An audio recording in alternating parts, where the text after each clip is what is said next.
Good morning, everybody. I'm Charlie Bengal, Jr., the CEO of Remax Allegiance, and my guest host is Amy Lassen from Remax in Colorado Springs. Amy and I maybe knew of I knew of Amy before Amy knew of me, because I've known her broker owner for Remax Allegiance. Has had a relationship with him, frankly, for decades. Yeah. Going back to my father when he started his franchise. And then it just so happens that Amy and I were at the same maybe we'll hire you training class at Tom Ferry's office. And we were able to pass the test and got hired as Tom Ferry coaches a little over 2 years ago. So good morning, Amy. Good morning. Morning. So I had the pleasure of attending the R4 convention last week in Las Vegas. It was I don't know how many Remax conventions I've been to, but I thought this one was really good. I feel like the mojo is back with Remax. Nice. And even though this is being recorded and may be viewed later, I felt like for a while Remax was a little adrift at sea, without a sail and without a motor for the last few years. And Adam Contos came along and was appointed CEO, about a year ago, and is really taken the reins and I feel like the company has good direction with the acquisition of Bouge and what's going to be done with technology from that group. It's not a company that's never done it before. It's not a huge conglomerate like Homes.com. You know, they're fairly small and nimble. I think they had 50 employees and now they have 70. Okay. And, you know, they've been doing tech for leading RE, that kind of umbrella of large independent companies for years now. And they've been executing at a high level. So we got a preview of that, and it's really amazing stuff. Finally, I can say that Remax Tech is going to be amazing, and I expect that it will be amazing later this year. So that's something to look forward to. Adam also talked about, you know, the mission and vision of Remax, and I can sum it up really with the statement of a business that builds businesses. And Remax has always been that way, right? You've been with Remax a long time as well. Yeah. But sometimes we forget that. We're not a transaction factory. We're not even a training company per se, and just the real estate space, but it's bigger than that. It is a business that builds businesses, and hopefully when one is ready, a business that you can then sell your business to another agent and be able to make money for years. That's a topic for another show. But I like this whole thing. This is a partnership. It's a partnership with LLC and its broker owners, and it's a partnership with broker owners and obviously our clients, our agents, who I consider to be my customer. Right. Now, question, isn't there another slogan, because I think it's before my time, but it's one of my favorites, which is you're in business for yourself, but not by yourself. Yeah. There's that one. There's above the crowd. There's that's true, but I'm trying to go with the theme that you're saying. Specific to agents. Yes. Yeah, the business that builds businesses. Yes. Yeah. And I think it's powerful, and we're still a people business, right? We did not pivot last year and become a tech company that sells real estate like another big company did.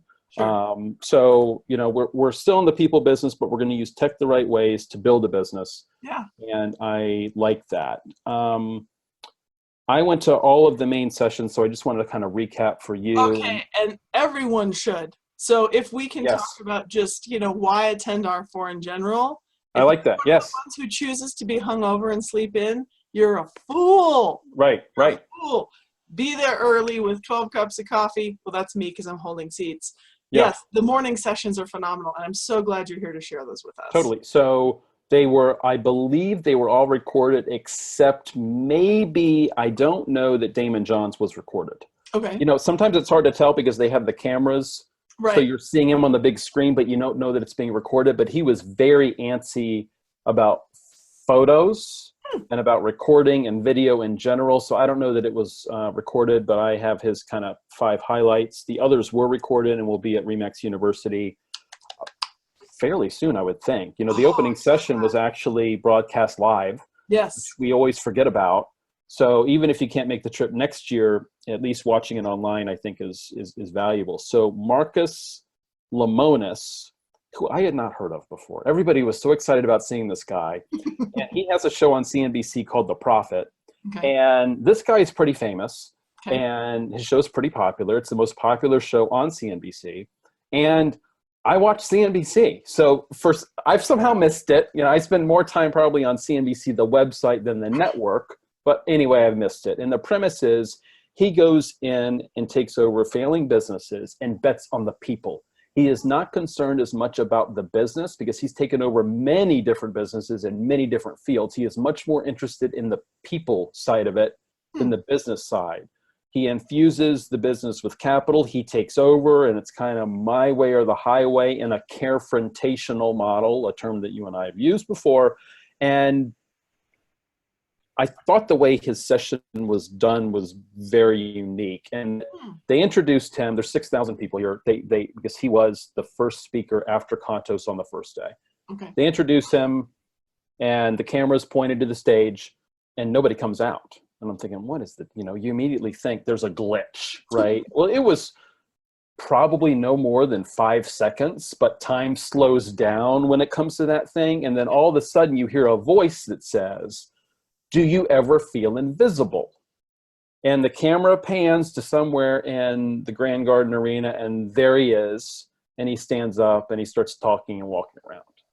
And the premise of his talk was something that I'd really never heard before. And you and I can kind of talk about how this can work in real estate, or does it work depending on the personality type and all that stuff. So the idea was sharing something very deep and personal with someone will then cause them to be comfortable enough to open up and do the same. And you're building rapport deeper and quicker than you would at, you know, just going to a listing and kind of going through the motions. Okay. Now, the way he introduced this was, you know, I was a kid that was born in Lebanon. I was adopted by my American parents when I was 8, and I came to this country and I've become successful, but I still have big problems, right? You know, I have lots of money. I oversee a company that has, I think he said 17,000 employees. But I still suffer from an eating disorder that I struggle with literally every single day. I still suffer from crippling depression that I choose to not medicate myself for. Instead, I try to just deal with it by interacting with people. And I've had suicidal thoughts. I tried suicide when I was a kid and this and that. And of course, everyone's kind of shocked because, you know, this was all like within the first like 5 or 10 minutes. Right. And we didn't know what to expect. I think most people thought he's going to come in and talk about how he overtakes companies and everybody Power wins and in the success. end. And, you know, yeah. And it's, you know, the feel good story at the end, you know, kind of like Undercover Boss and all those other kind of shit. Yeah. Right? But that's not how this went. And then he asked people in the audience to share something that you've never shared with someone else. And I'm sure that everyone in the audience was thinking, don't pick me, don't pick me, don't pick me. I know I was thinking that, even though we were like on the side, like kind of up in the round. And because he was walking around, and it's like, you know, I was the introverted analytical kid in class that never wanted to be called on, right? If I had something to say, I'd raise my hand, but don't call on me because I won't be prepared. But he's walking around. So anyway, a guy stands up, the second guy that shared, and basically said, you know, I've been having a really tough time. This guy was probably 60. And I literally, as I was driving to the seminar today, I had thoughts of suicide. And people were shocked, of course, because again, we didn't know how this was all going to go. And this was all unscripted. And he's like, well, tell me about that. And basically his mom had passed away. He was dealing with her estate. There were financial challenges there. His business wasn't going so well. And, you know, so all the tears and everything else.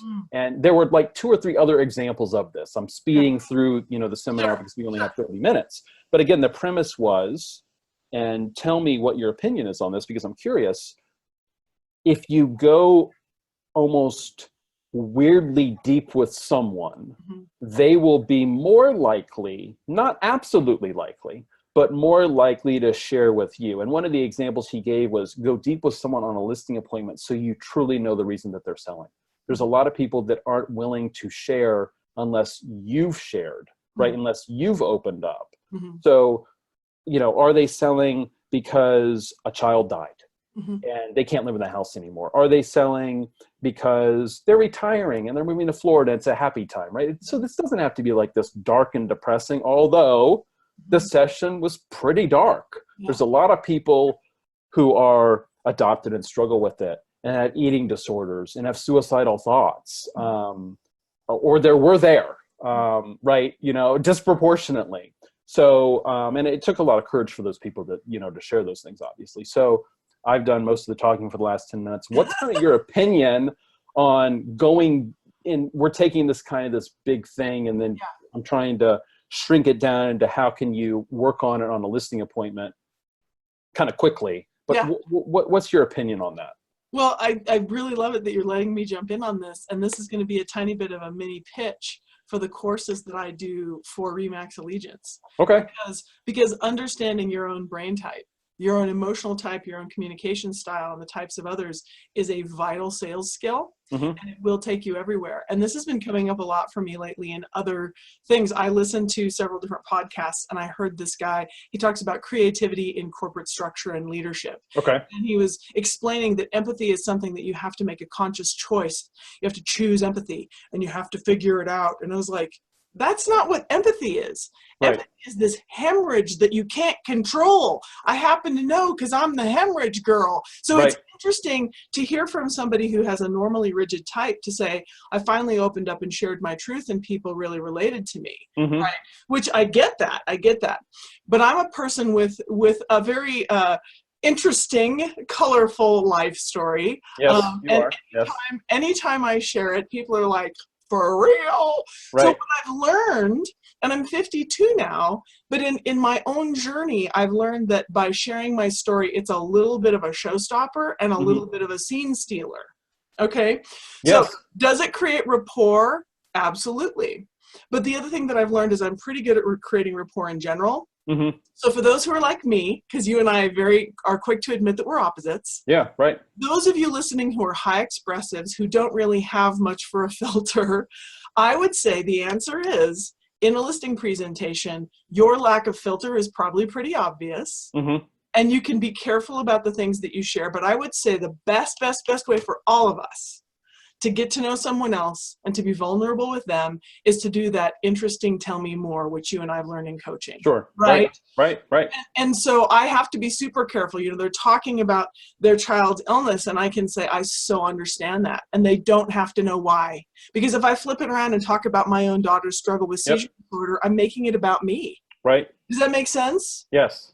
Yes. So anyway, and I think what he was saying was you make it about you at the beginning, so then they open up. I totally see what you're saying about when they share something, you know, oh gosh, you know, my mom just died. Oh yeah, I can understand because you've made it about you. Yeah. Right. But almost starting from that vulnerable side. And it would take some practice, right? You don't want to go in and completely unload on somebody who you don't know at all. Right. And I think the difference between our job and his job is pretty big scale. When he goes into take over a company, that's a massive project. It's not an evening. It's not a listing presentation. It's not 3 weeks worth of marketing. So I think maybe it's a proportionate thing. Maybe that's the truth. Agreed. Because when you come in and you unload your life story on somebody who just needs to know if they can get out from under their mortgage, maybe a bit much. Yeah, and I think with all of these conferences, conventions, meetings, pick and choose what works best for you, right? Go away with some ideas and then implement them. So some other highlights were Damon John from Shark Tank. He did a very unique presentation that I've been to a lot of meetings. And many of them were good, but some of them weren't so good. The way he did his presentation was kind of to music. And then when parts of his life would change, the music changed. And that would be a good listing presentation. Hopefully it would be interesting, right? So hopefully it was recorded. And again, I don't know that it was. And once all these videos are up on RE/MAX University, we'll certainly let our associates know. But he kind of had 5 success points, if you will. And I'll just run through them real quick. I did not take tons of notes on his session, but setting a goal. We talk about that almost on every show, right? What do you want it, or what do you want, why, and so on. Homework. What do you need to do to get to that goal? His third one is love. he lives his life through contribution, and he talked about how he was a workaholic, and it resulted in him losing his wife and daughters. Mm. And now he's changed, right? Because he realizes that he needs to be able to spend time with his new family and his daughters who are now grown up, to be able to be the man that he wants to be at this point and not just overwork, right? Number 4 was remember that you are the brand. I thought that was interesting. So the balloon's not the brand. You're the brand. I'm the brand. We all have our own brands, and it could be under the balloon, right, if you will, but we all have our own personal brands, and how are we working those and developing them. And the last one, when I thought, and I love this quote, it's just 2 words, keep swimming. You have a bad day, keep going, right? Keep going. So I don't know if you have any thoughts on kind of his 5 points or not. It's kind of quick and dirty, but. Oh, I just hope everybody hears Dory in their head. Finding Nemo, right? Just keep swimming. Just there you go. Yes. please swim. Because if we would all, on those rough days, am I making my calls? Am I doing what I'm, we probably ought to take a little breather and sing. Just keep. Right. Yeah. Or, I mean, the seller calls and unloads on you and wants to cancel the listing and everything else, you got to pick up and start over the next day. And I think the gift that we have is, for hopefully everyone watching, we all have tomorrow, right? We all have the ability to keep swimming. Not everybody does, but more than likely everybody watching this show will. And let's take advantage of it and not get into this dark place and kind of shut down for a while. Make it mean more than it does. So I'm going to make another pitch, because you're right. Those steps are the things that you and I both teach, and I want to make a pitch for your business planning class. So for anyone listening who isn't working from a plan, it is very, very possible to do so, and don't be intimidated by me or Charlie that we are coaches. It's interesting how when you start teaching business planning and workflow, that it becomes obvious that it's not that complicated. Right. And so helpful, I think, to have a daily focus, and it makes us all better. So another pitch for one of RE/MAX Allegiance's great offerings. I like it. And kind of dovetailing with that nicely is I've been giving a lot of people that I work with 30, 60, 90-day homework. Right. So we went to an event. You and I were at an event, a month ago, 5 weeks ago, with a lot of top producers. It was 2 days of pretty intense content, lots of masterminds, and you came away with just a huge list of ideas, right? And, we spent the last hour at this event with Tom challenging the group. What do you want to do in the next 30 days? What do you want to do in the next 60 days? What do you want to do in the next 90 days? So I've really been challenging people that I work with, send me your 30, 60, 90, right? Prioritize all of, and this is great advice for any conference. Yeah. I've talked to the leadership team at Allegiance about, if we decide that we want to go to the Tom Ferry Summit in August this year, we'll come away with enough content for a year. Yeah. Right. And literally, and I talked to you about this as well, to try to sucker you into staying for an extra day with us, and basically going through all of our notes and prioritizing what do we want to do in the next 30, 60, 90 days, because otherwise you go to these events and then you jump on the plane, you go back to work, and you're back in the regular day-to-day stuff. Yeah. And then you realize you don't have time to implement. So I think that's another trick or tool that comes out of this stuff, is when you go to these conferences, or even if it's a 2-hour meeting at the local board, right? You're going to come away with ideas, prioritize those ideas, take the time to do it. And what do you want to get done 30, 60, 90 days? And do you have an accountability partner? Do you have somebody who's going to prod you about, hey, how's that going with that idea? So we've got like 10 minutes left. Okay. So I was super excited about this conference, really for one reason, because I was introduced to the Miracle Morning. I forgot who suggested it to me a couple years ago. It may have been my coach. So I read it, quick and easy read, right? Some of these books that we recommend, Mindset, I think, is the one that I still, it's almost collegiate in a way, and you have to just plod through, and it's a great book, but that is a book, right? I mean, it really, well, the Miracle Morning is not. It's really a page turner, or at least for me it was, right? Oh, I thought so too. Easy read. He talked about himself, and he, how Elrod is the author, and he was in this devastating accident when he was just 20 years old. And, he basically died at the scene. They were able to revive him. He died at the hospital. They were able to revive him. And, from all that, he's become this speaker and author, and he was the closing speaker. So I feel bad. I've talked to some people that were at the conference and they left early. Oh, no. It's like, if you're going to travel to one of these big events, look at the agenda before you book your travel, because the closing speaker may be somebody that you really want to see. Oh, yeah. So, I really wanted to see him. I had to leave the session a few minutes early, but it was when he was getting into his regular savers, which we can get into in a minute, that content, and I already knew that. So, but I got to hear the story. Yeah. And let me find my notes on him. So, and for those who don't know his story, because the other part besides the accident is that he had a business fail, and this is later, right? He's not 20, right? And he fell into such a depression, and he reached out to a friend who said, "Well, go running." And he said, "Are you not hearing me? I'm paralyzed with depression. Like, yes, sure, it's that simple. Just get up and go running. That'll fix everything." Yep. And so him coming up with a morning routine that pulled him out of his mess was the birth of the Miracle Morning, and it saved a lot of people's lives and livelihoods. And there you go. And he still hates running. He did share that, but it works. It does clear his mind. And one of the things that he talks about, the acronym of SAVERS, which we'll talk about in a minute, the E in SAVERS is exercise, and the idea is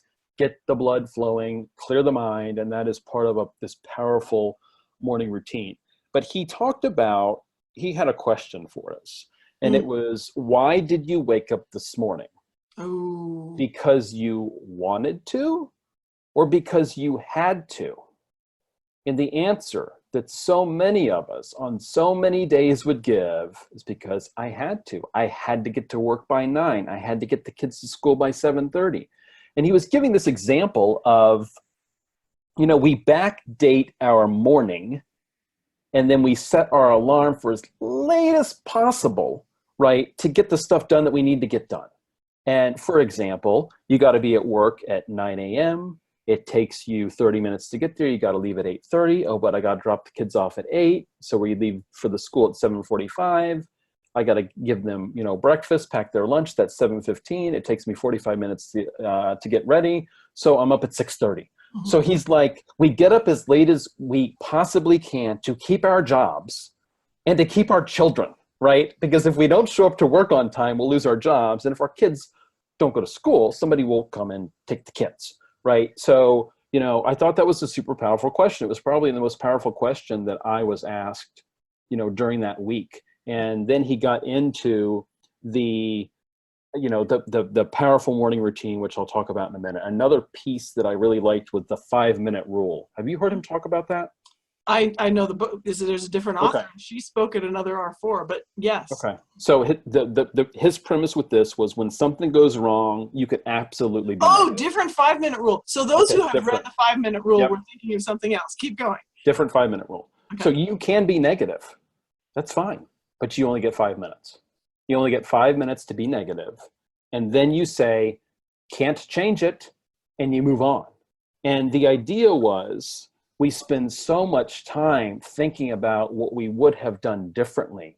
We can't go back and change it. We can learn from it, right? But if you went on a listing presentation last night and they called you this morning and said, you know what, we decided to give the listing to someone else. Can't change it at this point, move on. So I'm not saying don't learn from it. Don't implement changes to the listing presentation or to the dialogues or to whatever if they gave you feedback. But don't spend the day lamenting that you didn't get the listing. Spend the day going after your next listing. So that's an example having to do with real estate. But, and he said the same thing. And I guess he used to tell his parents this as he was a teenager. And when he was in this terrible car accident, he was in the hospital, and they said, you're not gonna walk again. It's not. And he was so positive and upbeat, they thought there was like something wrong mentally with him. Yeah, brain. And they pulled his parents aside, and they're like, we think that, he's in denial. This is a terrible car accident, but every time we go in there, he's smiling, he's happy. And I guess, so they had this talk with his parents, and his dad drew the short straw and said, okay, I'll go in there and have a heart-to-heart with him about this. So he goes in there, and Hal is like, well, Dad, I've been telling you about the 5-minute rule, haven't I? Well, they're like, well, yeah, but this is super serious. And he's like, I get it. But I said before, can't change it, and I can't, so I'm moving forward. And if it turns out that I can't walk, if it's proven that I can't walk, then I'll deal with it. But so far, I've not even tried yet. So, I thought that was really good. He talked about developing emotional invincibility, which we kind of hit on, creating and optimizing a morning ritual, and experiencing, these are things to experience level 10 success throughout life. So you and I talk about level 10, operating level 10, all the time. Comments on that so far, and then we'll get into the SAVERS acronym real quick, and then we got to go. Well, I think to clarify that, yes, you can think of things you would have done differently and better, but don't spend more than 5 minutes. In all honesty, I think most of us who dwell on negative things aren't doing so to revise our processes. I will tell you, the vast majority of people bitch to me, and then I'll say, interesting, what did you learn from that? Well, that he's an ass. Well, that, they're jerks. I said, no, that's not learning anything, right? Because if we learn something that we can change about ourselves, then there was something good. Otherwise, if it's just a crappy thing, it was what it was, and you got to move on. So anyway, most of us don't look for the thing that we could learn, and we are the center of the universe. So true, can't change it and move on. And he said, he recommends, doing this for when there's a death in the family. That's really hard. 5 minutes and you move on. It's like, but you can apply the premise, I think, across all parts of our life, even if the 5 minutes isn't always, that may be our target, but even if that's not always something that we're able to hit, but at least have the premise of 5 minutes to be negative, to dwell on it, and then move on to the next thing. Keep swimming, like what Damon said. So real quick, SAVERS, if you've not read The Miracle Morning, get The Miracle Morning. It's $15 on Amazon, and it's a 2-hour read. So in order to have a powerful morning routine, the SAVERS acronym, S is for silence, and he talks about silence being meditation or prayer. And I tell people during business planning, we'll sometimes go over SAVERS, and I'll say, I was not, a meditation guy, right? And doing meditation well is really hard, because if you're kind of this type A driven personality, there's things that you want to get done. There's your mind is always full of ideas and stuff that you want to do. It's really hard to shut that off. It is really hard to shut that off. So there is an app called Mindspace. Is that it? I don't know. Do you know the one I'm talking about? I think it's Mindspace. If I'm wrong, I'll send out an email. But he teaches you how to meditate. This guy in this very monotonous, boring voice walks you through, when you hear noise, acknowledge the noise and let it go. And it's really challenging. And you get like a week free, and then you pay, by the month or year or whatever. And it has different meditation. It's an app that has different meditation parts based on time and everything else. So the idea with the SAVERS is you spend 10 minutes on each piece of SAVERS for an hour, and that is the Miracle Morning. The second one is affirmations. Are we standing up, and are we saying, I'm a lean, mean appointment setting machine? Are we saying, my clients love me and they want to hear from me today? Those are just two examples, right? It could be personal, it could be business. Number 3 is visualization. This is talked a lot about when it comes to athletes, and they are picturing themselves, hoisting the Super Bowl trophy. I talk about, it could be short-term visualization. I have a listing appointment tonight. I am dressed appropriately, and I get there 5 minutes early. I find a place to park. I can find the house easily if you're in the city, right? You knock on the door, and the people are there, and they're happy to see you, and you do a tour, and you build rapport with them, and you go through the presentation, and they're happy with the price that you suggest, and they sign the listing agreement. That's visualization, right? From me sitting in this chair, how things will go tonight at 7 o'clock. And then I also talk about long-term visualization. I've reached all my goals for the year, and I'm celebrating on the beach in Maui on New Year's Eve, right? So that's long-term. E in SAVERS is exercise. Again, 10 minutes at least to get the blood flowing. R, reading. The Allegiance Book Club is on hiatus for the moment, but we need to bring it back because, you know, when we were doing it, it was reading just 10 pages a day. And if you read 10 pages a day, you can, I think I figured based on the average business book, you can get through like 25 books a year, just 10 minutes a day, which is really extraordinary.